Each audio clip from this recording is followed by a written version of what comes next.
জাতীয় পার্টি না ভোটের ক্যাম্পেইন করার মধ্য দিয়ে তাদের যে ফেসিবাদী চরিত্র সেটা আবারও নগ্নভাবে তারা জাতির সামনে প্রকাশ করেছে। জাতীয় পার্টি নিজেই স্বৈরাচার ছিল, তারা ফেসিবাদের দোসর, অতএব ফেসিবাদী কাঠামো থেকে দেশটা উতরে যাক সেটা তো জাতীয় পার্টি কোনো কালেই চাইবে না।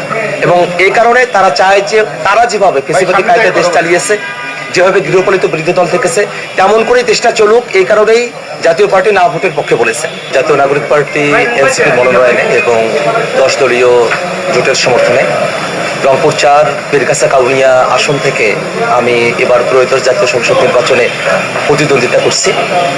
আমরা এই কাউনিয়া পীরগাছা প্রত্যন্ত অঞ্চলগুলোতে গিয়েছি, মানুষের সঙ্গে আমরা কথা বলেছি এবং সব ধরনের মানুষের থেকে আমরা অভাবনীয় সাড়া পেয়েছি।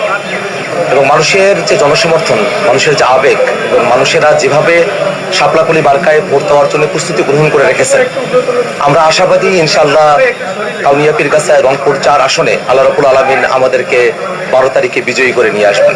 বাংলাদেশে আইন শৃঙ্খলার যে পরিস্থিতি তা নিয়ে নির্বাচনের সময়কালে এক ধরনের শঙ্কা আমাদের মধ্যে রয়েছে। আমরা খেয়াল করে দেখেছি যে খুনোখুনির কিছু ঘটনাও ঘটেছে।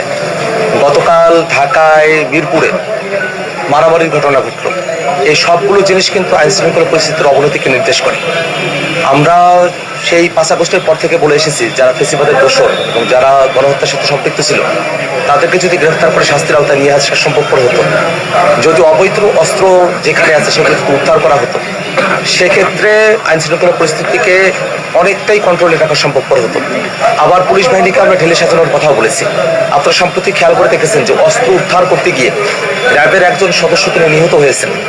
এই বিষয়টা কিন্তু একটা আশঙ্কার জায়গা তৈরি করে যে অনেকের কাছে অবৈধ অস্ত্র রয়েছে, যারা সেগুলো এই নির্বাচনের সময়কালে অবৈধভাবে সেগুলো প্রয়োগ করতে পারেন। সে কারণে প্রচার প্রচারণা এবং অন্যান্য বিষয়গুলো নিয়ে সারা দেশব্যাপী এক ধরনের শঙ্কা রয়েছে। এখনো পর্যন্ত সেটা খুব মারাত্মকভাবে প্রকাশিত হয়নি।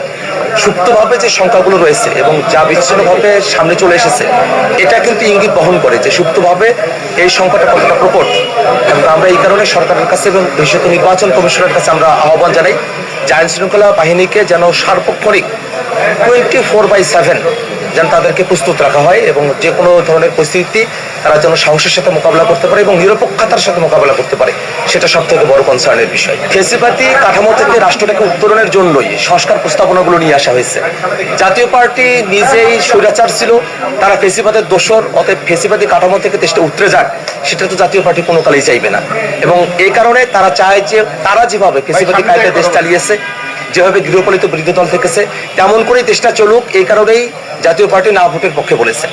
তারা জানে না ভোটের পক্ষে যদি এখানে তারা তাদের সমর্থন নিয়ে আসে, এটা কোনোভাবেই তারা এটাকে ফলপ্রসূ করতে পারবে না। বাংলাদেশের জনগণ কোনোভাবেই না ভোটকে সমর্থন করছে না। বাংলাদেশের মানুষেরা গত 54 বছর ধরে রাষ্ট্র কাঠামোর মধ্য দিয়ে যে নিষ্পেষণের শিকার হয়েছে, সেখান থেকে মানুষেরা মুক্তি চায়। মানুষেরা একক কর্তৃত্বের বা একনায়কতান্ত্রিক যে রাষ্ট্র ব্যবস্থা, তার বাইরে এসে একটা অংশগ্রহণমূলক রাষ্ট্র ব্যবস্থা প্রত্যাশা করে। সেই অংশগ্রহণমূলক রাষ্ট্র ব্যবস্থার কিছু উপকরণ জুলাই সনদের মধ্যে বিবৃত হয়েছে। অতএব জাতীয় পার্টি যদিও তাদের ফেসিবাদী মানসিকতা থেকেই না ভোটের পক্ষে কথা বলছে, তাদের এই কথাকে কেউই গুরুত্ব দিয়ে দেখবে না। এবং আমরা মনে করি যে এই জাতীয় পার্টি না ভোটের ক্যাম্পেইন করার মধ্য দিয়ে তাদের যে ফেসিবাদী চরিত্র সেটা আবারও নগ্নভাবে তারা জাতির সামনে প্রকাশ করেছে। এবং এই না ভোটের কথা বলাটা শুধু তাদেরকে, তারা গণভোটে যে না ভোটের কথা বলছে, জনগণ গণভোটে না নয়, জাতীয় পার্টিকেই না দিয়ে